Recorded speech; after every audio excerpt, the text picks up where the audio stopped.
Hello and welcome to Community Conversations, Real Men, Real Talk. I'm Kerry Charles from NBC4, and this time we are talking about black men talking about mental health. The African American Male Wellness Agency holds these conversations all in an effort to promote mental health awareness and to encourage black men to seek professional help. So fellas, grab your grandfathers, their sons and their sons, your nephews, neighbors, cousins, and friends. Watch it together. Have your own conversation. We have two groups of men, and we met at what is often thought of as the Black Man's Country Club, a nod to the movie Barbershop there. We will start by discussing a discussion we had about a man who learned we were coming together for this very shoot.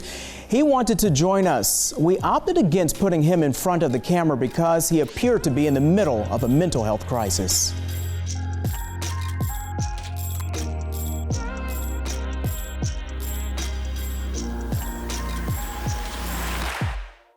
So before we get started with this, talking about mental health, and specifically in deep dive into the conversation, Jewel is a professional in this area, and I just wanted you to touch on the experience that happened out here just a few moments ago.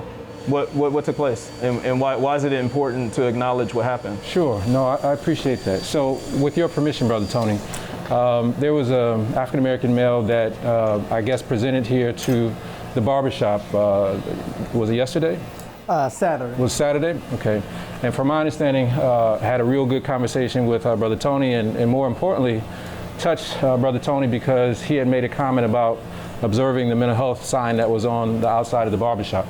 And it was on that basis of that interaction that Brother Tony said, you know what, we're having this conversation. I'd appreciate if you sort of come here and sort of share. That was the sort of general sense? Yes, sir, and also Brother Duke was also in here with us.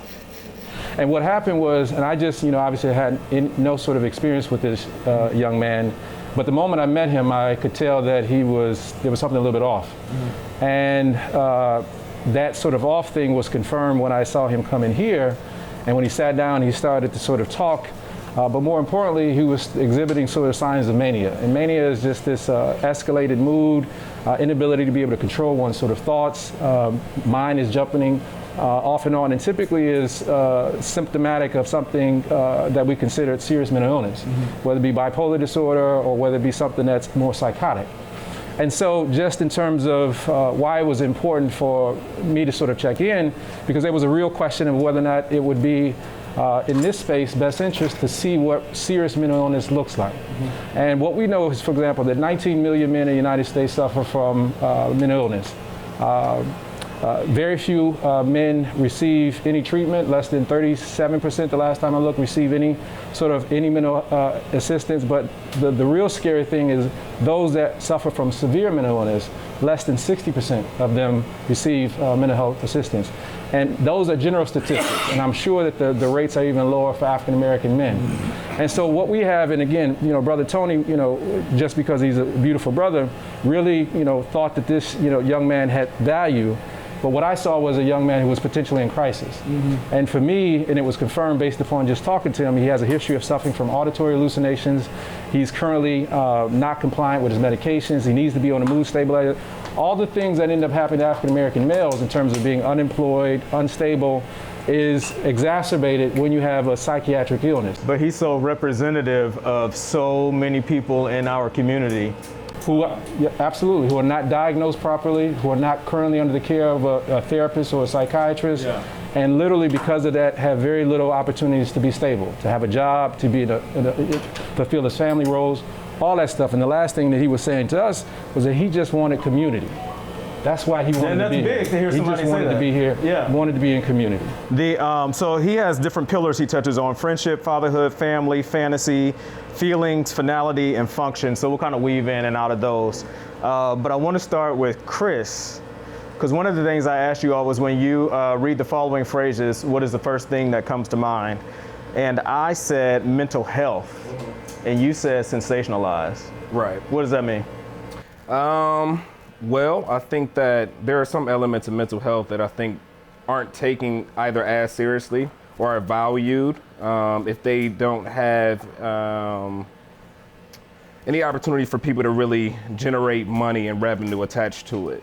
And I think that it's been internally within our community a conversation that's needed to be had for a while now. And I think that brothers universally deal with mental health issues from suicidal ideations down to anxiety. But I think until the conversation became mainstream and we started sensationalizing the ideas around generating a real community around mental health, that's when it became important. Versus when those mental health issues were affecting us on an everyday basis.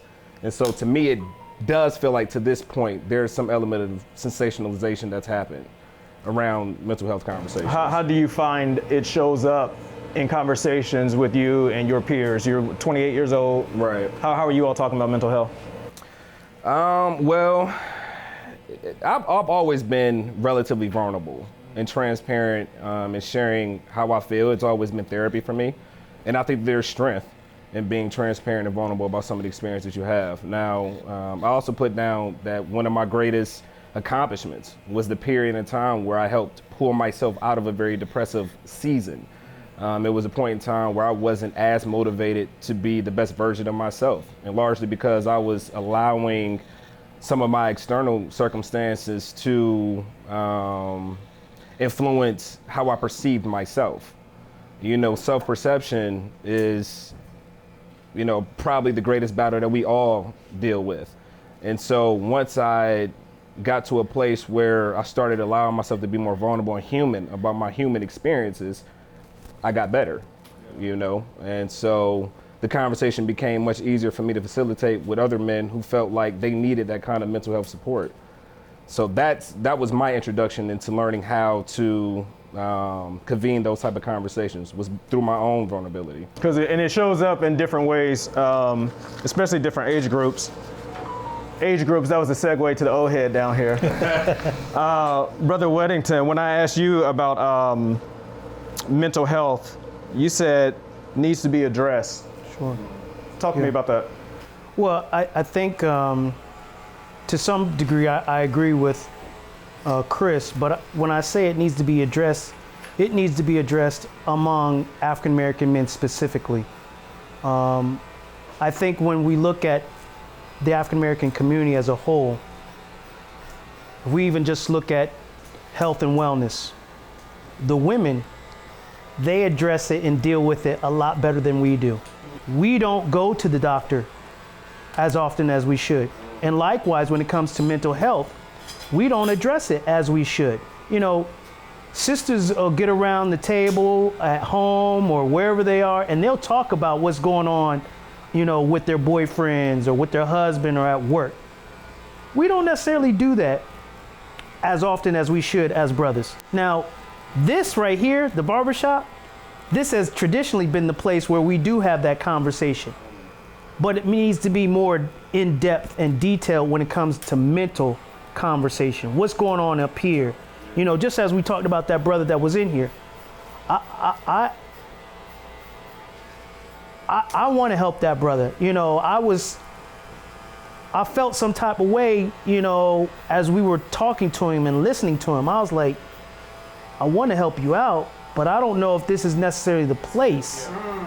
However, there's those of us sitting in this chair that could be that same brother. And so we need to have that conversation now before we get to that point. And as we have had our Real Men, Real Talk conversations throughout the year, we have had some real in-depth conversations where brothers have broke down and told their story, what they're going through, how they're feeling. And that's why I say it needs to be addressed. I want you to go back backpedal a bit. Because when you started talking about this, you started talking about, which we're talking about black men mental health. But I always think about the folks who this doesn't necessarily relate to. And I think about the white folks who are watching going, here they go again. Right. They're talking about mental health issues like I don't have mental health issues. What's the difference and what do you see when you're having conversations about mental health and why there's a different burden for black folks, especially black men? I want you to jump in on that too. Sure. Well, mental health as it's defined, there is no difference whether you're black or white. But the issues that weigh on us that create this mental health issue are much different. We are dealing with mortality a little differently, because every time I go out the door and get in the car, I have to worry about if the red and blue lights stop me, do I make it home?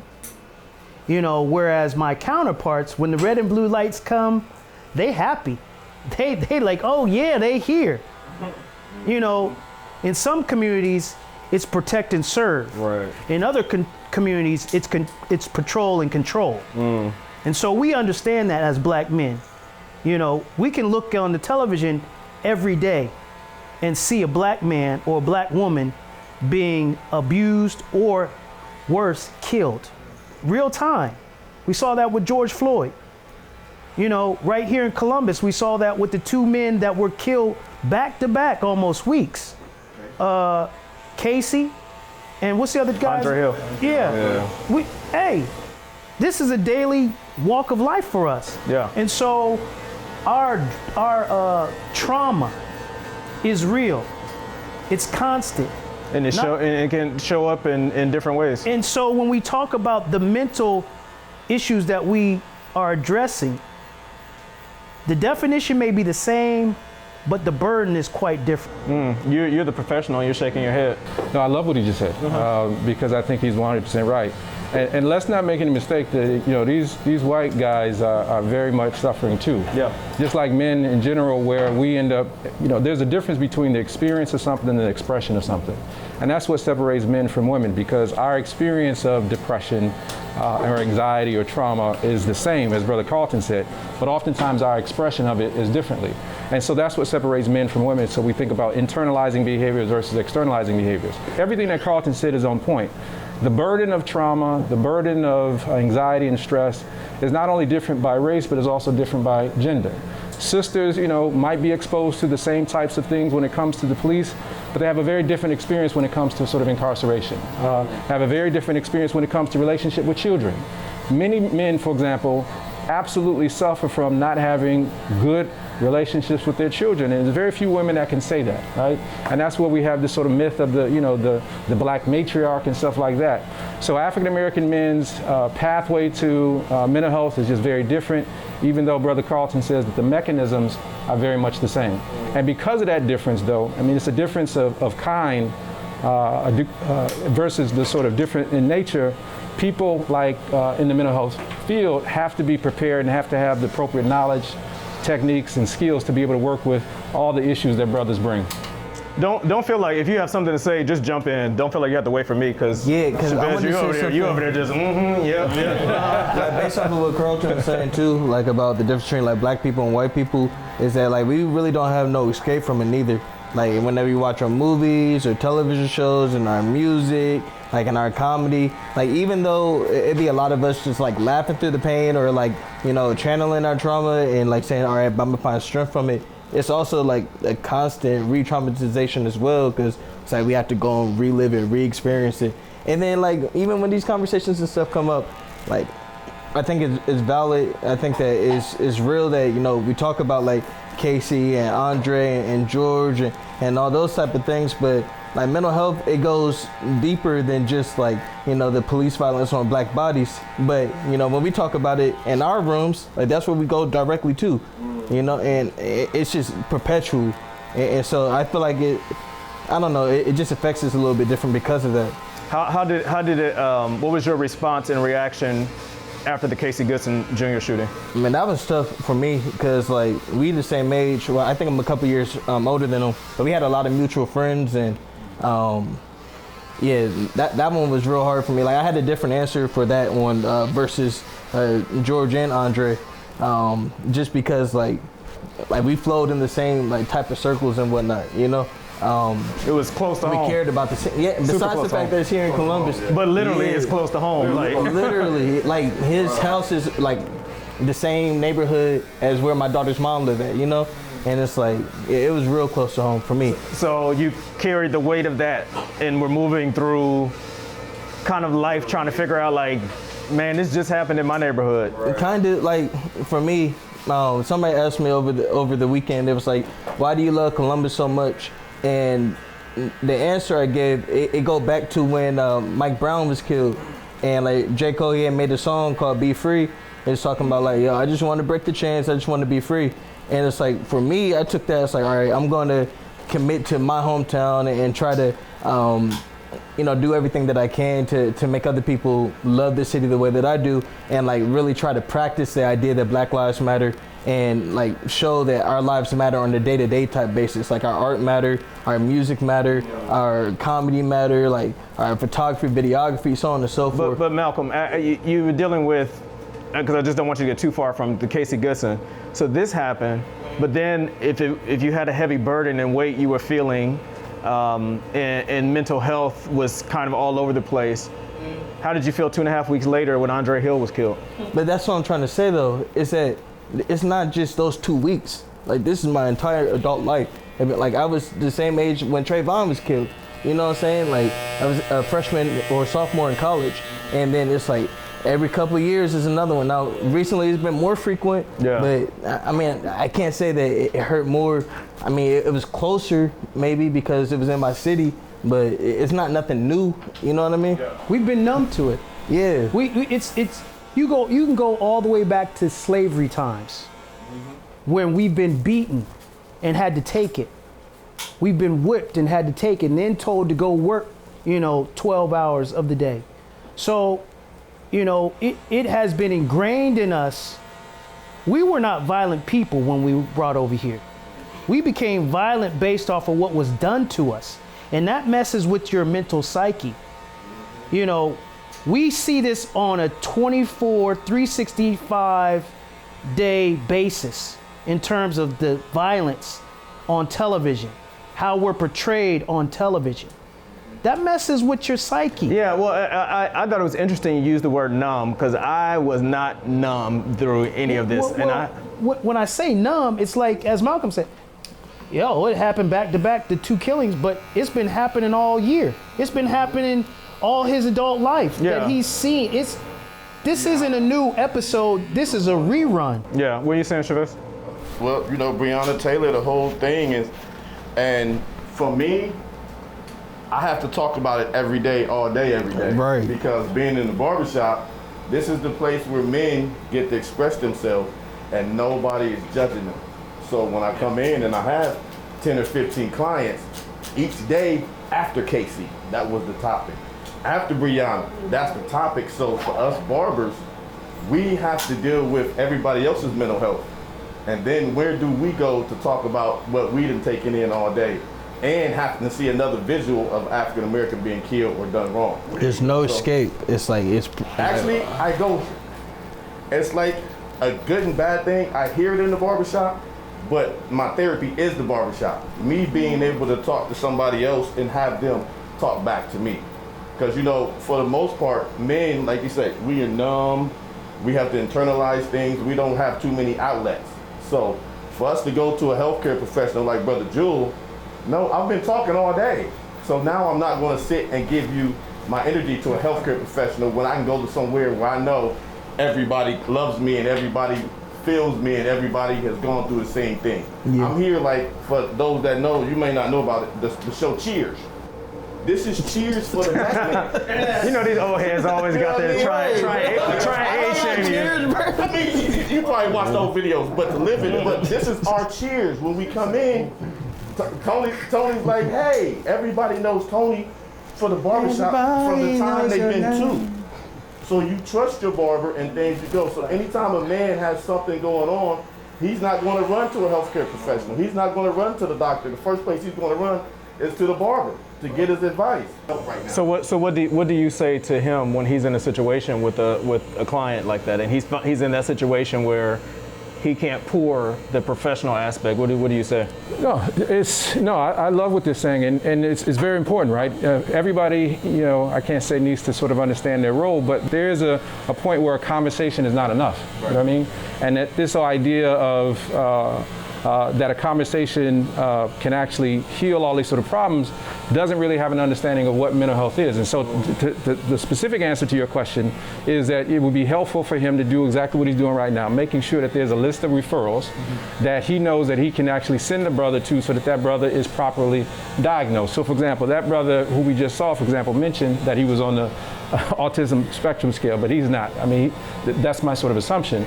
But the idea of clinical justice for black men is that black men and boys end up being properly diagnosed, because we're misdiagnosed often, that we end up being properly sent to the appropriate level of care in terms of disposition, because too many of us are involuntarily sent to hospitals and psychiatrically admitted against our will. And the third thing is that we are properly treated, and that there's a proper treatment plan that deals with these things. So the idea of clinical justice, and I'm saying this is part of the reason why brothers don't come to therapy, is because they don't trust the professionals that they will go to, which is disproportionately female and disproportionately white. I can have, for example, a brother, you talk about the emotions that men bring here. The average person can't deal with the emotions that a brother brings in. I'd have a brother come in and cry, and he's 6'4", he's white, and everybody that's in the mental health agency is scared that he's gonna go postal. Why? Because they ain't seen a man crying. I'm like, look, he's about to lose his family. He's about to lose. Of course, you would cry, right? But there is not that sort of, ability to sit in front of a 6'6" cat while he's flexing and mad and stuff, and be still enough to be able to understand what's going on, and not to get so caught up in it where you're sort of reacting even as a professional. So what we need, again, is professionals that have that type of understanding of men's expressions, not just their experience, and the ability to be able to work with them. But it starts off with, again, sharing, doing what we're doing now, making sure that from a community perspective, people know and feel comfortable that they trust who they might send a brother to actually work with. I thought they, for me coming home, I moved back to Columbus from Atlanta to anchor the 6, 7, 11 o'clock at Channel 4. And I was so surprised. Nobody prepared me for the burden and the weight that I would have, being the guy I grew up in Linden, who made it, who came home. And then when you have these different instances happen, Casey Goodson Jr. was killed. I interviewed his mother face to face, which I'd interviewed a number of mothers before whose, their kids had been killed. When you sit and talk to somebody whose kid was killed a week before for 20 minutes, that weighed on me for a week. Then went to the funeral. I got back to the funeral at 2:15, and at 2:30, the city released the body camera video of Andre Hill being killed the night before. And I mean, we had people taking off, running through parts of the newsroom crying, just trying to be alone. I had to sit and put some gospel music on it at one point, but it was like, how do we move and navigate these spaces? So just like you were saying about being the barber, having to listen to all of these things. For me, it's so funny in the barbershop now, I'm thinking, would you quit talking to me? Because I end up talking, I talk all day. Right. So we're all three in the same situation. Right. You reported on the news, people come in the barbershop and talk about it, so you talk to the moms, but we end up talking to the dads who just lost a son or lost a daughter, or the brothers come in and then the family come in. Now the neighborhood is hurting, so everybody comes and talks to it, and as we're watching you report it on the news. So then we have brothers that go see Brother Jewel, and we're talking about all the same things. But we need to be able to talk about it more openly and more honestly, and not just in the barbershop or in the bar, because that's the two places brothers get to go. You get to go to the bar or the barbershop. Because it is absolutely true that a conversation is necessary, but is not sufficient. And what you're saying is that there is a solution, unfortunately, for our people, and sometimes that's the criminal justice system. What we're saying, I'm saying from a mental health perspective, is that a conversation is just the beginning, because what we do is a solution. It's not just, I just want to holler at a brother about, his life. I want that brother we just talked about to be stable, to actually have some skills to be able to control his psychosis. So for example, I got a client in my mind right now who suffers from schizoaffective. When I met him a year and a half ago, he hadn't had a job in 7 years. He came to me actually because his main problem was sex. He couldn't, the voices he felt like when he was performing sex, and I may be sharing, right, the voices was like he was on the pornography, so he couldn't concentrate. So the reality, and again, this is just, one example. So having a conversation, right, is only part of it. The reality is, at the end of the day, my responsibility to men is to make sure that they feel better, that there's some change in their behaviors, that there's a reduction in their symptoms, so that they don't end up doing these sorts of things. So I think that you're right, and so I'm saying this next level, and I appreciate it, is not just about a conversation. So for example, this idea about emotions. Having a brother understand what his emotions is one thing, but being able to teach him how to manage them is another, right? And I'm saying when it comes to this whole idea of, for example, you know, and I guess I gave an example of serious mental illness, and I appreciate what you just said. When we talk about the differences, and for me in terms of the real opportunities to work with men and boys, not only is there differences between races, differences between classes. You got a beautiful brother like Marlon and yourself that are serious professionals, and all these beautiful brothers around here. And let me just say, I just play it. Yeah, I understand that, right? Are not only dealing with the quote unquote average issues that a man has to deal with and then a black man has to deal with, but then a black man in corporate America, right? Which is a different world onto itself. And I'm saying again, doesn't make it worse, but it makes it different because black professionals have to deal with things like microaggression at a level that the average brother on the block doesn't. And not only deal with it at work, but then deal with it, I don't like the phrase, but I'll use it, the black community. Because when you show up in the black community, you are, you know, I've been told which is amazing to me, I sound and act white. I think I'm too good. I'm uppity, I'm Hollywood. And I'm like, are you talking about me? Like, come on now. I want you to touch on where, I guess the question is, where do we go from here? And we'll start with you. I've been saying for a while that you can't heal what you never reveal. I mean, I borrowed that from somebody else. But like even what Chris was saying about how we've sensationalized mental health, like I feel like we need to have like honest conversations instead of just using it as like a buzzword. And like we need to like actually talk about like how we feel and then also like what to do about how we feel. And like we can't just put band-aids and stuff on like, oh, well, you say you got issues, so I'll pray for you and you know you got your community around you. Like that's empty, you know what I mean? So I think it starts with like talking about it, but then also having like an action plan after that. So. Okay, Chavez, where we go from here? Being more transparent, allowing men to be men and be open and be whole and be human. For so many years it's been suck it up, internalize it, toughen up, real men don't cry, you know, just things like that for us, and internalize the trauma that we've been suffering for over 400 years. So, but to have a man to be open and honest about his feelings, we've never had that. You know, everything's been, you better not say what goes on in this house. Big Mama say, you better not say what goes on in this house. So why would we grow up and feel that we can go to an individual to express our feelings when we've been told by our parental figures, don't express what's going on? That's like, I listened to a song, Teach Me by Music Soul Child. Oh, yeah. Listen to that song. Yeah. That is a man that is crying out to say, teach me how to love. Yeah. I've never been taught how to love. Go ahead and sing then. How's that song go? Speaking to... But yeah, I listened to that song after doing all this mental health stuff. Was like, that brother is crying out. And I said that to a sister before some years ago. I said, listen to this. Teach me how to love. I don't know how to love. I know how to be tough. I know how to be strong, but I don't know how to love. Yeah. And she laughed. Yeah. So women, part of our problem is that women have shut us down for so long, being our parental figures, that when we get in relationships and we go to open up and your wife, girlfriend, or significant other says things like your mom did, you shut down and you turn back to that 5-year-old kid, and now you're more internalized. And so now we don't know how to love. I know how to lust because that's as my man said over here, that's my reproductive system. I know how to lust, but I don't know wholeheartedly, sincerely how to love. Okay. Jeff. I would say have goals. I think we need real attainable goals yearly, gradually, because success is not going to happen overnight. And I think that, you know, we all have the understanding that there is a problem, there is an issue, but I think the issue is so great that the solution is going to take generations to overcome. And I think if we set attainable goals as a community with all financial, mental, physical, because all of it encompasses one another, I think if we could come together as a community and have the support of our city and states and these people that have the resources available to help us to become healthier, I think that if we could pair it with the community and have real stable goals, for the community, for the children, for the age groups, for the boys, for the girls. Like, we can see those results, but I think until, as much as we keep talking and everybody doing up a bunch of ideas and doing their own programs, we won't have a real solution. Tangible things that we Yeah, can we achieve. need a goal Brother community. Wellington? Sure, I would say, just as Brother Jeff said, is we've got to put our money where our mouth is.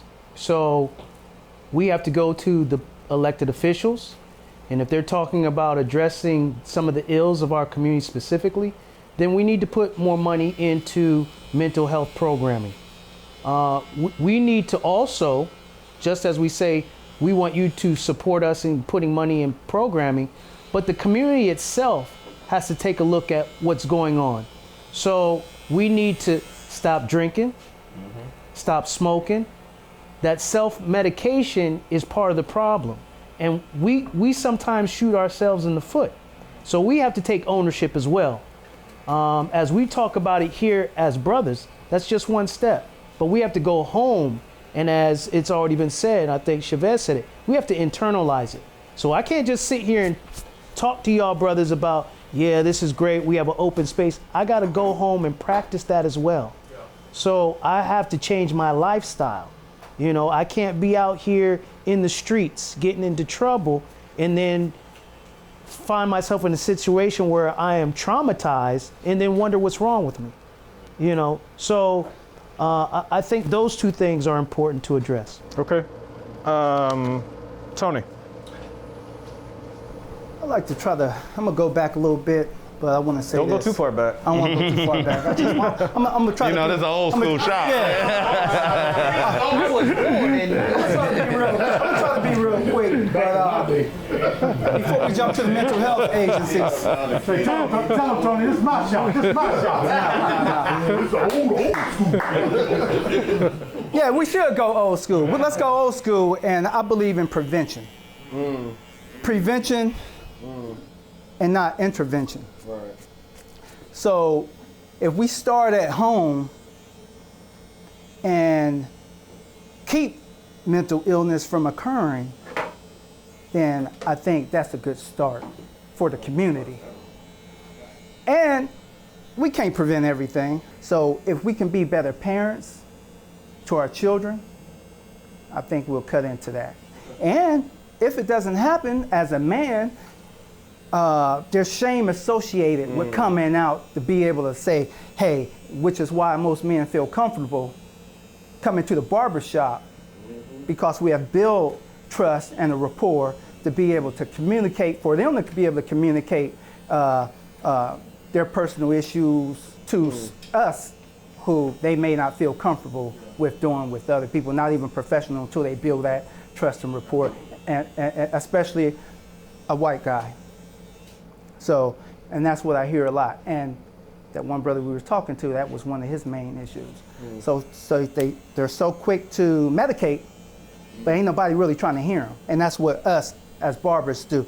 We might not even say anything. We may just let the brother talk, give a little feedback, and he feels so much better. We have to be able to identify, and this is why we do what we do, barber talk, to be able to help educate other barbers to try to at least be conscious to say, man, you have some deep issues going on, brother.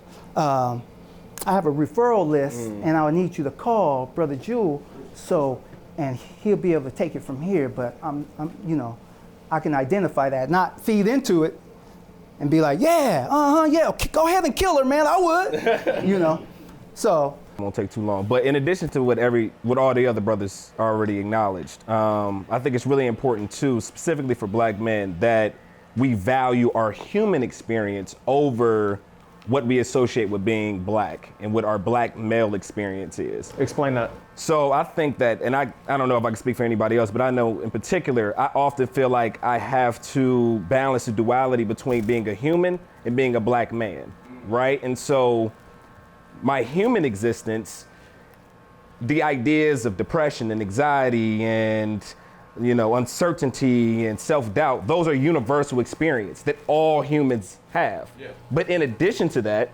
environmental trauma, history, lack of heritage, not feeling valued, those are black man experiences, right? And so I think oftentimes we prioritize what we expect to be our black man experiences over our human experiences.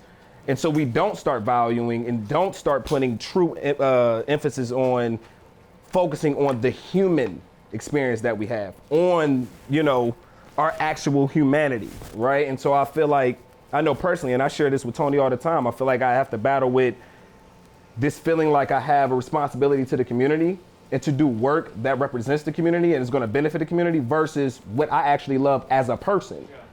And I think that's a constant conundrum that we all experience, right? And so that for me has been what has been my refuge in finding greater internal peace, is putting my human experience first, then doing what I can do for the community. I knew exactly what Chris meant when talking about finding greater internal peace. So at this point, we swapped out the men. So new clients got fades, tapers, trims, and our conversation continued. One thing I want to start with is something that was brought up in the last group, and that was that, so we've talked about issues that, this is for you, so you can stop looking over there. Oh, okay. Looking at the camera. We brought up issues, we talked about them, but now we have to go out in the world. And you talked about one thing, you brought up managing emotions and how that's just critical in how we move about. Talk about some of that.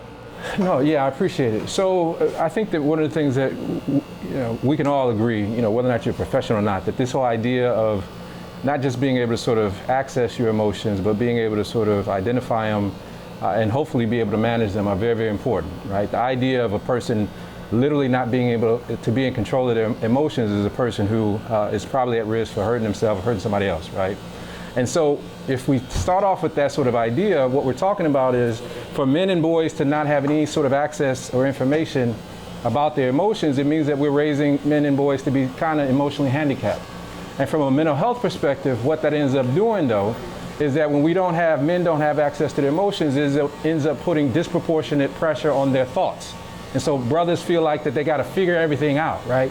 And so they're constantly thinking, we say excessive rumination, because they're just relying on their brain, right? Because their emotions aren't allowing them to be able to sort of deal with those other sort of things. And that's the basis of anxiety. That's the basis of stress. And so if you're asking brothers, how are you sleeping, right? Do you feel stressed out? It's precisely because there's this inability to actually have, we could say, emotional intelligence, but really we're talking about sort of emotional regulation. And that is, a profound way not only to be responsible to men, but also to people in their lives who, support them. To not be in touch with your emotion is not necessarily be the best husband you can be. It's certainly not necessarily perhaps to be the best father you can be. Every man in here that's had children probably knows, for example, that patience is one of the most basic indicators of being a parent. But when we bring, this lack of sort of a feeling about what our kids, and particularly our boys, are going through, we end up perpetuating this sort of cycle. So understanding emotions is one thing, but being able to manage them and utilize that as other sources of information about what you're going through is an entirely different thing. And so that's just not a conversation. It's actually teaching people how to actually do that work, and to be consistent about it, and to be able to understand, for example, when their mood might be taking them in a different way. This brother, for example, mentioned music. I just walked out, as I just shared with brother Malcolm, because I've been sort of doing this thing called hip hop therapy, because music can be one of the main means by which, particularly for young folks, but that we use to regulate our mood, right? Not just in terms of the beat and tempo, but literally trying to understand, for example, using lyrical analysis as a way to sort of understand experiences before, for example, that we actually end up dealing with them. And so music, and my latter sort of point, is important because we end up talking about conversations all the time, but there are certain times when words are not enough, and there's certain client populations where being able to talk is not even something that they can do. So if you're a trauma survivor, you just can't necessarily sometimes talk about your experience. Mm-hmm. If you're talking about working with children, you know that they can't, put big words together or talk about their sort of experiences. So there's different treatment modalities that a good clinician has to be able to have to be able to help folks understand, analyze, and address their emotions, because it's a huge part of what we have to deal with. And the last thing is, the piece for brothers and men in general is we do want to discount emotions, because to think of us, responding, based upon our emotions is to make us, sound like we're emotional. But if we don't know that, our mood is what dictates how we think and how we interact, right? We could have a bad day with our wife and that set us off, for an entire day. That's a feeling, that's just not a thought, right? So not being in touch with what's in our bodies and what's in our spirit is this type of information analysis that we got to be able to understand and be able to manage more effectively. I think also affirmations and for me, I should say, affirmations go a long way with a shift in my mental health and how I respond to the world, and also ownership and responsibility, because no one else is responsible for my behavior. I lash out. That's because an internal thing in me that I've decided to respond to that behavior in a certain way.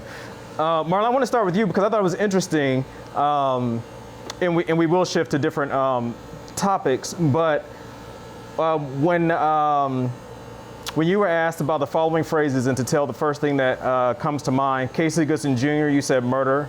Andre Hill, you said murder. George Floyd, you said life-changing. Yeah, I think the first two, part of the role you look at is them being local, so it does hit closer to home. But the whole George Floyd situation was such a life-changing moment, similar to what Rodney King was in the early 90s, how we watched these white men beat this gentleman and get off scot-free. We watched a white cop literally kneel on a black man's neck, not just for a second or a minute, but for close to 9 minutes. We watched him die on tape, and then we had to actually debate whether he was gonna get, a guilty charge. And just to see the kind of reaction across the country and around the world that led to, from people marching, and even in the pandemic, people kind of placing that on the back burner to say, we're gonna go do what we need to do to be represented. Like, I've never in my lifetime experienced anything of that magnitude from an ordinary, everyday, brother. So that just tells me, that's why I put that down as life-changing, because of the magnitude and all the awareness that came along with it. If you can remember when that verdict came through, that was the same day that young girl got shot, right at that same time. Same time, yeah. The same time that verdict came out, the young girl just got shot. So what was going through what was your experience with that? Because I think the verdict was 5 o'clock-ish, but just like after 5:15. 5. And the shooting, I think it happened around 4:45, and then we found out about just minutes later. I mean, it was just, again, to me, to let us know that there's more work to be done. Just because that verdict came out that way, it's still a responsibility for us to move forward, because it's not just one situation. We have to continue to be steadfast in making a change, and we're not going to be able to, there's going to always be situations. We have to start recording the positive things that we're doing to create the change, and it's going to create more momentum. But if we only talk about the negative things, we're not going to get the results, because nobody's going to draw to that. But when we start showing how we're making a difference, then that's how we'll get, Talk about the positive. What's one positive we need to focus on more? Awareness. Everybody's aware now. Well, no, I'm asking you for an example. So for me, an example is everybody being aware. Once we're aware, it's a direction now. It's instructions that people need. So us, it's numbers. We need more counselors. So it's not that we need to find people that need counseling. We need more connections between the people that need counseling and the counselors. So we need the resources of counselors. Where do we send our cousin? Where do we send our brother? Where do we go ourselves? We need to have that connection. That is the first place. That's first base right now. Get there. Once we get there, then we can grow from there. But we can't get the second base if we don't get the first base. And that means everybody needs a counselor just like everybody needs a doctor. Well, I disagree a little bit with what you're saying, because this awareness, let's talk, it's a tired story in my mind. Mm-hmm. I feel like we done said enough, because there's no justice, no peace. Well, I thought about that statement. They were saying that before I was even born. What does that actually mean? So I say all that to this. It was life-changing with Floyd, because you hear the talk, you see the stuff on TV, and it's almost like, is this really reality? Am I watching another Hollywood movie right now? This cannot be real. Until I took myself and I went downtown, and I seen that I wasn't the only person mad. When I see all these young people now energized and they're making these moves, it was 54 years old. My mind is blown right now. I'm saying to myself, I know why I'm upset about this, but to see others just as upset, and wanted and demanded action was empowering for myself. On top of that, I'm saying, don't take your foot off the gas, because one thing with media, you know, they go on with the hot story. And once this is over, they lose any strength. You know, and it just shows how blatant this stuff is, because you get a verdict and then you got a whole new case right now. It's like they're not taking the foot off your neck. So you want to look for our leadership in a sense where true leadership, what does that really look like in our communities? And what I will say about it is that I don't like to talk about, honestly, the political stuff in terms of the murders of young black men, because I don't want to become desensitized. And I think the more and more we hear it, a lot of people become desensitized, and we do need to keep that fire, that strength. So interesting what you said, when the verdict came out and you heard, it gave you a little speckle of hope. Kind of with the O.J. Simpson case, I don't know why people were so elated about the verdict. Justice was served. That's all. Justice was served. And we shouldn't be happy about and we shouldn't be happy about that. I mean, justice was served. Right. And that's how I see it. So it's not that, because he got convicted. No, they did their job. But I think the thing about that, Brother Tony, is they did their job. How many times have we seen them not do their job? Exactly. Which is why I think with O.J. Simpson, you saw the reaction you saw, because after Rodney King, yes, sir. It was. We know what we saw. Like our eyes weren't lying to us, right. And so we would think that there would be a conviction in the Rodney King case with those officers, and there wasn't. And so with the acquittal of O.J. Simpson, I think that's what we saw. But making folks accountable, because it gets to another level where we forget that we do have power in the vote. We forget that, everybody runs to the polls to put the president in office, but if we don't put the type of leadership that represents your community, this is we should know now that it's going to continually repeat itself, because we allow certain things to go on as if wow, how did that happen? You already seen this story before. There's nothing going on right now in our communities that weren't going on with our grandfathers. But here's the difference, if you don't mind me just putting this in, I appreciate it, because this is the point from, again, strictly from a mental health perspective. What I do think is different is when you say, for example, we haven't seen this before, I think you're talking about just the story. The reality is what's different now is that we're literally seeing it in ways that we haven't. And this is the piece. So for example, there was a time when Emmett Till, when he was murdered, and his mother made the decision to show the open casket, right? And that was shown, and so there was a post-Emmett Till generation where everybody in the country saw what Black Death is. The difference now is we literally saw, and again, we go say, and this is part from a mental health perspective so important, not just a man get murdered, a man get tortured. Because that's what you're talking about. A man begged for his life, right? Called for his mama's name. And from a mental health perspective, it was that trauma of seeing a man tortured to death, and obviously a white man sitting on, not just killing him, but just as cool as, right? Hand in his pocket. Right, and being exposed to that over and over again, which is something that hasn't happened before. And more importantly, it's going to be happening even more because of the cell phone and things like that. So I'm just saying, for example, so what I have to do, right, especially with young people, is to talk to them about how much are you watching these things online, right? Because we know that the algorithm takes you to this stuff anyway.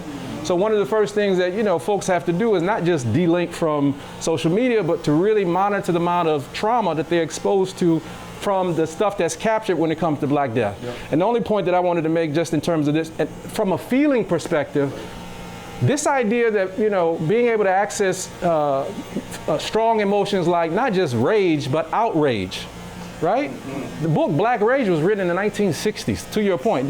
We've been there, done that. But what's new is that, and I could be wrong, we just have never had the types of conversations where Black men in particular are trying to be attentive to that. Like, okay, it's rage, but what's behind it, right? And we talk about, the difference between rage and outrage is this sense of injustice, right? You're upset and angry, but you're upset and angry because you know that this man died unjustly. And that's a particularly Black thing, and it's a particularly important thing to deal with as we, so raise our folks. And the last thing is that we have to, going back to this brother's point in terms of like next steps, we talk about black lives, very, very importantly so, but we really don't know black men's experiences. And there's a profound opportunity for us to do something that I'm committed to doing, particularly with organizations like African American Wellness Agency, which is to actually understand what brothers' experiences are. How much sleep are brothers getting? Do they have nightmares? Exactly how much, quote unquote, baby mama drama are they having, right? How many of them are thinking about, the questions I get, for example, are as simple as, man, do want to come in and want to talk about, man, I'm thinking about divorcing my wife, to, man, I can't figure out how to, control these anger outbursts I have with my children, right? We just don't know yet, right, in terms of being able to respond to an agenda and goals. What are we responding to? What are brothers' most important fears? What are their most important stresses these days? And that type of data becomes the basis for some goals from a mental health perspective. Right. I need to help brothers deal with depression because they have fractured relationships with their children. Right. I need to help, men over above 60 deal with their health issues because they done had a hip replacement, right, and now they can't, pump the way in which they used to, right? All those are things that, again, we just don't have the data yet to be able to set some sort of goals so that we can hold people like me accountable to being responsible to men. And that's all I would say on that. When you talk about anger, that's a major emotion that most men know how to act on. We don't know how to emote. Mama die, we sit up there, we're strong for the whole family. Whereas on the inside, we may need to cry, we may need to fall out in the aisle. But we internalize that because, like was said earlier, the women in our lives, oh, you soft. Oh, you too emotional. And everything that they have. In the men in our lives. Yes. And every emotion that they have, it came from us. But we haven't been taught that it's okay to channel those emotions, even reframe them. So I'll share this, and not that I'm a professional, but this helped me to get to this point. My mother said, it's okay to cry. She said, but don't be a crybaby. So that's somebody that just is stuck in the emotion, the sadness, maybe even feeling sorry. So the one thing I like what you share, we have to learn in a setting like this, a free space to let those emotions flow. I understand what the brother said about we got to get it past talking about it, but it's countless men that haven't even gotten to the point of talking about it. So what you do is you train your barbers. You go to a barber, you say, this is what we need done. We need this, brother. What you thinking about? And actually have training for them, not as a clinician, but somebody that can feed, whether it's towards a counseling pastor, somebody that's a clinician, and it may take them months and years to get to that point. So that is what's needed since this is already going. Don't waste this moment or these moments. You have these, I want to call them 7 pillars: friendship, fatherhood, family, fantasy, feelings, finality, function. Let's talk about family and how family plays a role in this. So, yeah, and this is where I sort of defer to these brothers, but one famous therapist defined neurosis or psychopathology as the lack of being connected, right? And so in many respects, just the inability to be, loved and in community, some people think is really as the sort of source of sort of mental illness. What I would say is just for men in particular, unfortunately, right, we have some narratives out there. Papa was a Rolling Stone, sort of signifying the idea that men are not necessarily connected in ways, particularly black men, with their children that they need to be. We know, for example, that manhood is defined in terms of this provider role, and too often when brothers feel like that they can't fit that role, that they end up being sort of disconnected. But when it comes to just sort of family issues, and I see brothers in, in family deal with sort of marriage counseling, but also just couples counseling, there's just a lot of tension between black men and black women. A lot of that stuff ended up, manifesting itself during the pandemic because for the first time people was, right there looking at each other, right? So I had men who had been married for 20 and 30 years that were coming in and just saying, look, is this what it is, right? Because to your point, they didn't have all these other distractions, right? They didn't have the opportunity to go to the bar or to the Cavs game, and they just looking at this woman that they've been with for 20, 30 years and like, well, what's this about? And so this whole, this whole question, right, of what does it mean to be in right relationships with your partner, with your children, is a profound issue for men, because what happens is, and I'll just be real honest, when we get older, the idea of a brother being in his household and being alone, because he ain't, he in his household, but he ain't got no relationship with his kids. The daughters are hanging out with the kids, the son, but he's just sitting there, watching football and drinking beer.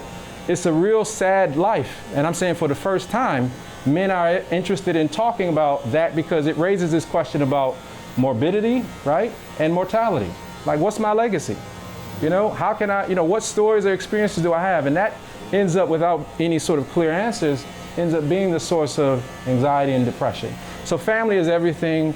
Specific sort of issues about, black men and black women's relationship, but also big issues around fathers and their relationship with their children is what I see a lot in private practice. So I think that this is systemic at a whole other level when it comes to black men. Mm-hmm. And what I mean by that is the system chased the black men out of the home.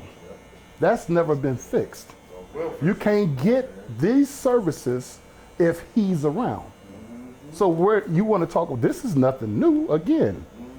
When you put men in a situation, I can't even go to my family. And then you didn't empower the black woman or women, period, to feel like, I don't need you. So you give all these opportunities, and then a man trying to get his grounding or his footing, come from a broken home, and then he steps to the next level. Now I done got children out here. Oh, I can't even spend time with them because I can't work. Then you have no value to me because you're not adding anything. You're not adding a paycheck into my home, so you can't see your children. So that starts another generation of something missing. So this thing is a lot deeper than today's. I love the fact that all the mega stars who said, there's some mental things I'm dealing with. I am a person first, and it's bringing more attention to it. But what happens when that goes dim? When there's no more. So I'm hoping that this continues, but I'm saying we have to fix that part when you told the black men or men in general, they can't have these services, basic services that we all need, because if you're there, then she doesn't receive that, your family don't receive it, and then you lose your value. I get it, and I acknowledge and appreciate you saying that, but I also think it's important to remember that's not everybody's story. No, and we well, I'm just saying, I just want to acknowledge, so when we're watching and people are watching, we think we hear that as if that's the story of all black folks. No, I don't mean it for that. I'm not saying that's what you're saying. I'm saying for our audience, I want them to realize that's one segment that people deal with. There are other stories. Yeah. Other stories. You were gonna say something. I was gonna agree with Brother Jenkins, but this is a multifaceted piece that we're talking about here. I do think, the systematic displacement of the African American man from his household does play a role in what we deal with today. Because you talk to, I'm sure Brother Jewel, you mentioned it, you talk to a lot of young brothers who deal with baby mama drama or child support, and how that takes you away from your kid, and you feel like you gotta pay to play, but you can't be in this, government household or you gotta live there without being acknowledged there, and you can't do all this because they're gonna take away benefits, or you can't see your kid, or you gotta pay more child support, or whatever it is.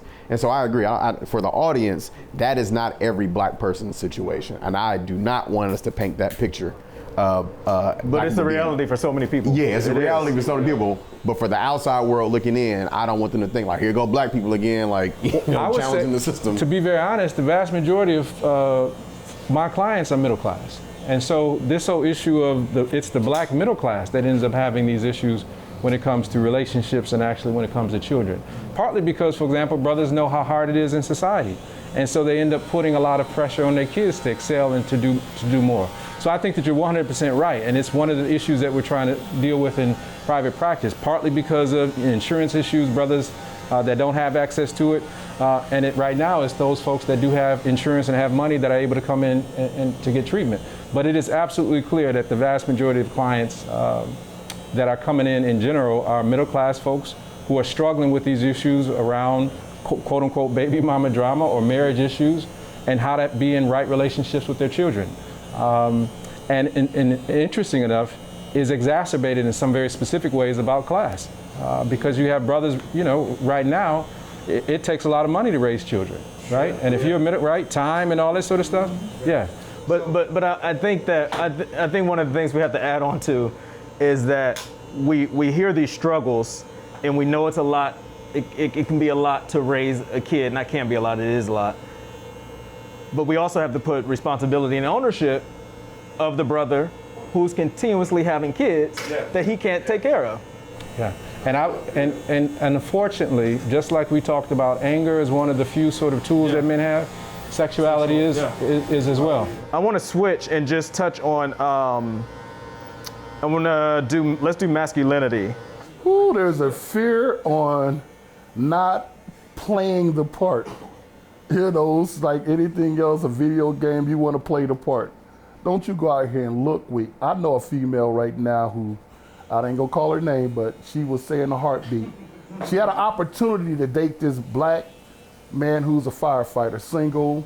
I mean, he's been in the calendars, everything. And I asked her, I said, what is wrong with this guy? Educated, nice looking young man. She was like, he's too soft. Like, what in the world are you talking about? I found that as, you'd rather be in an abusive situation with somebody you can't even breathe around versus being with someone who's gonna treat you like the queen you are. I'm not understanding this. So masculinity, we all put this armor on, we get dressed with it when we put our clothes on. And when you walk out that door, you better not show nothing sensitive, nothing about your game, because it's like a dog-eat-dog world. You see it in everything, business, the world, and how it spins. I hate to put Trump's name out there, but a lot of people respect him because regardless of whatever soapbox he's standing on, he don't bend or fold. I respect it. I might not agree with it, but again, a lot of us as black men, that's what we see things like this, or men, period. I got to be that guy today again. And that's they said a lot of people connected with Trump, men specifically, because of his masculinity. You about to, I thought you were gonna go through the ceiling a second ago. What's going on with you? Who, me? Yeah. No, mine's not on the masculinity. I was tapping into what the brother was talking about, how with George Floyd and it brought a change, and we saw all the rioting in our city. I'm opposite of that. For me, the masculinity, I seen that it creates more conflict for me. Like I feel like it's aggression. It's so much aggression out that for me, I feel like my leadership should be more humility. What's up, bruh? Like I see you already having an attitude. I see you already looking to figure out who I am and what I'm about to do to you. I'm about to say what's up to you. So for me, it's a different approach because I've been in the streets. I lived a life that I had to take on that mentality. And I understand that I did it because I felt like that was the way to defend myself. Now I realize that I don't have to defend myself that way. I want to get you out of that situation. So I got a young man, my youngest son is 20 years old. So I've learned that when I had children. So I was 20 years old when I had my first child. So it was important for me to raise them the best way I could. And I had to realize what manhood was all about. So I had to practice it coming from that lifestyle and then move forward to a newer lifestyle. And it required a lot of discipline. It required a lot of self-control. But I had to make sure I demonstrated it in front of them. So I got my kids with me. They need to see how a man responds. And I didn't want it to be arrogant. I didn't want it to be proudful or boastful, but I wanted to be a sense of pride where you can hold your head up and address anybody that you're around because you are a man, and you don't have to respond that way. So how many blueprints do we have for masculinity? And see, that's where a lot of times the conflict is. So if my dad was hard and he didn't hug and I'm not saying my dad, I'm just using an example, but there's a reason why. Oh, yeah. And in slavery, if the mother and father showed great affection, favor towards a child or their children, and the master knew that, he would and then use that against the children, take the children, abuse the children, have sex with the children. So that generational curse was started where we think our dads, even our moms, are cold. That comes from slavery, where they had to not show a lot of affection. Oh, that's my boy right there. He's real. No, you don't do that. Oh, he's real smart. No, he dumb. He ain't no good. Don't we still have that? And people, we talk about the effects of slavery like it was so long ago. No. My mother was a sharecropper. So, but back to the masculinity piece, what blueprint should we be following? One that's based upon health, and I appreciate. So this piece is, so for example, the core of what I do at Male Behavioral Health is really try to explore this link between masculinity and mental health. So we talk about emotions, and again, it's really sort of easy to sort of plug into the rage and outrage, but you may or may not be surprised how central. Well, first of all, respect is a one huge trigger in black men's lives. Most men's lives, right? And respect, again, is not just, sort of term or concept. It really is this sort of boundary thing where we at some point figure out, right, if something crosses this line, not only does it end up being something that, invades space, but for many men around the questions of masculinity brings up questions of shame. So that's why, for example, we choose violence. So this whole issue of, again, as a clinician, if I don't know how to work with brothers around respect, that just means I don't understand men. And to this other piece, and this is what I actually want to respond to, this whole issue of trust is a huge issue in males' life, particularly black men's lives. Do you know how difficult, and again, your brother don't necessarily have to be from the streets or anything like that, but just so much of being a man is not, going for the okie doke, if I'm gonna be an old head, not being, used or abused. And so it ends up not only being the basis for clinical interaction, right, therapeutic rapport and stuff, and this is why I appreciate what Brother Tony talked about, and why I agree that we can't just miss how important barbershops are, because men don't trust other men. We're wondering how they plotting, they go, how they go get over me. And that ends up being the basis of almost all of our interaction. It's a bracing, right? Let me read you first. And so I get a lot of brothers who, are often particularly very successful alone. They don't have these types of, they might come to the barbershop, but they really ain't got no good friends. Yeah. So this friendship people is huge because they might got cats that they talk to, they call buddies, but they're not cats that they actually, disclose stuff with. Touch down with. Yeah, not at all. They're not sharing about their marriages, in shambles, and they don't have good relationships, right? Because there's a difference between sharing and disclosing. So I would just say, for example, this whole issue of like trust and respect, key sort of things as it relates to masculinity, are real important pathways to dealing with men and mental health, because it ends up being the basis of anxiety or depression and stuff like that. We gotta wrap. Just one, can I say? Go ahead. Quickly, in terms of what were we just talking about? Masculinity. A lot of my customers who, not a lot, but some come in here and, some of their major issues is masculinity in reference to or in correlation to male-female relationship. And so they feel a little less than a man because they don't match their significant other's educational status or economic status. So those two of the major things that affect black men in our community is miseducation and economics. So I think this is what we're going to end on. We talked about family. We talked about relationships, the kind of the ancestral things and beings. Whether you are a father of a young lady, you're an uncle, you have nieces, you have a female in your life, young females, how are you pouring into them based on your position of manhood, masculinity, how you show up, what you tell? Don't get quiet now, y'all were earlier. Whether it's mistakes you made when as far as dating their mothers, or things you got right. What conversations are you all having with young women? Well, I have a 25-year-old and a 7-year-old, so the conversations are vastly different, age appropriate. Well, mine was, I have a 25-year-old daughter, and mine was leading by example.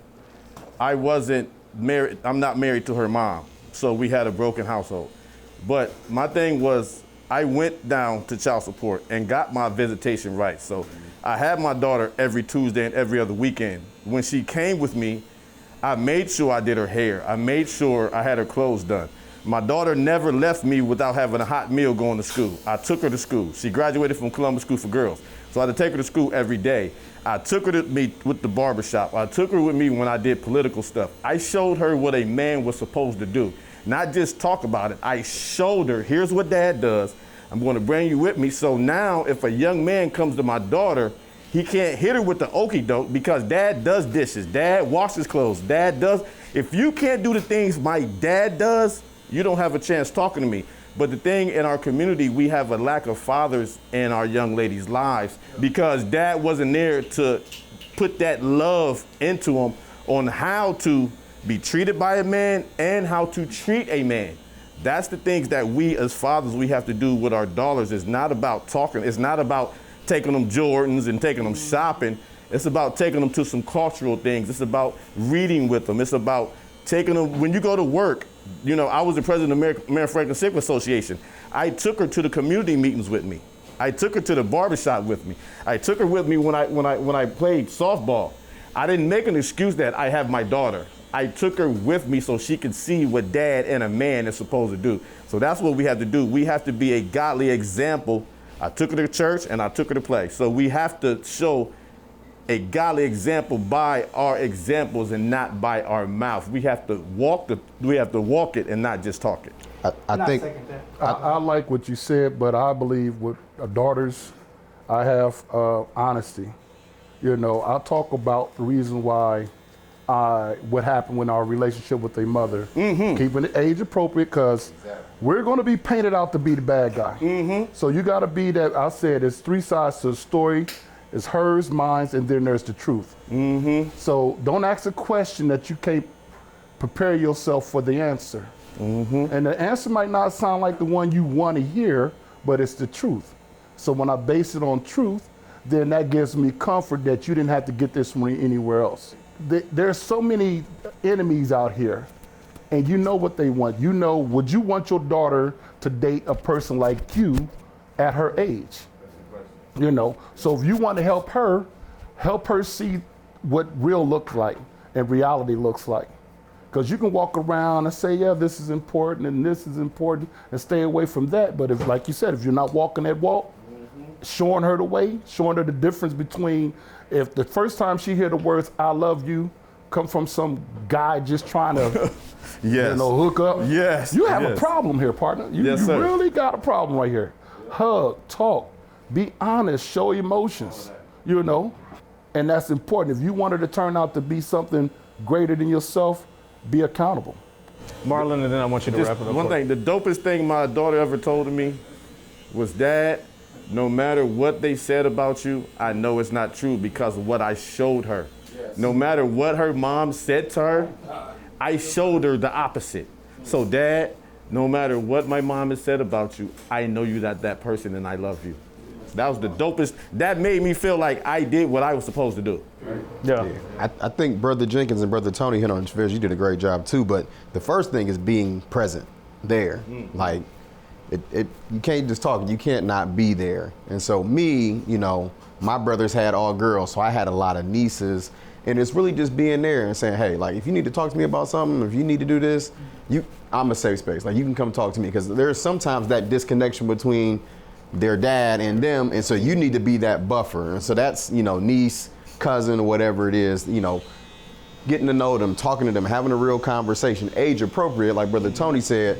And then as they get older, you can kind of start having the real, I call it the college talk. If you're not having the college talk with your daughter, you better be prepared for some wild stuff.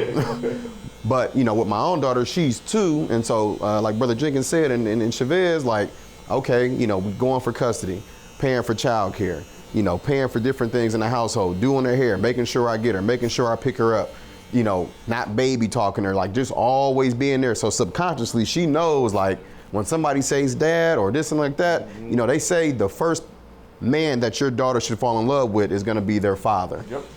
First boyfriend, yeah. And so typically they're going to bring home that guy that they're going to marry is going to be somewhat a representation of you. And you hope And so the first thing is really being there. And also, I think Brother Jenkins said the right thing. Like, you have to be able to have, as an age appropriate, that conversation about things that you did wrong. And so I'm working on that myself of when she gets to a certain age, like, okay, we can have this talk when you 14, 15 about what happened with me and your mom and the things that you may have heard and da-da-da-da-da, because I don't want you to hear from anybody else but who? But from me. That's powerful what he just said, because my daughter's she's 25, of course. She married a guy and they all went to college together, so OU.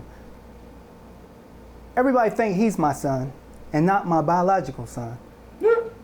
But she was like, Dad, he's so much like you. So, to your point. It's a compliment. When you, what's the final takeaway? But one of the things that I am very intentional about with my daughters is teaching about masculinity. So, for example, because I do think that we have this situation, unfortunately, in black male life where we, kind of see the responsibilities of our situation being fueled by women. So, for example, I talk to my daughters about the reality that many professional black men feel like they're seen for what they have as opposed to who they are. And that's important for her to choose to be different, for example, right? That's important for me to teach about the experiences of men so that she has an idea of what it means, for example, to possibly be a mother of a black male child, right? Just beyond her sort of thing. Another sort of piece is to teach her about, black men so that there's also an opportunity not to make excuses for them. So, for example, my first introduction into sort of working with men was around issue of battery intervention and domestic violence. And I'll never forget a situation, I'll just be real quickly, where I was at a university and something had happened and the sister that called the police, she was like 5'2", and the brother was a football player at one of the big universities, like 6'6", 280. And the major conversation was what? Oh, why that sister called the police on the brother, right? So too often, sisters, for example, don't protect themselves because they also have the double burden of protecting black men, even when it comes to something like domestic violence. And so part of the holler that I have to have with my daughters is, as much as I'm, raising you to love, be responsible to, for black men, there is this other piece where we got to hold black men accountable too. So masculinity for me is not just raising boys to understand their issues about black masculinity, it's also raising girls to, and my daughters so that they understand it as well. So much to talk about, but there are so many topics we didn't discuss. Suicide, isolation, how queer men fit into our families, and the conversations taking place in barbershops, role models, religion, and the black church. I could go on. One big takeaway, Brother Jewel told us, it's not enough to just talk about and acknowledge feelings. Black men, really all people, have to learn how to manage their emotions. Prevention is key, he says. Visit NBC4i.com/theconversation for resources and getting mental assistance and to watch other community conversations.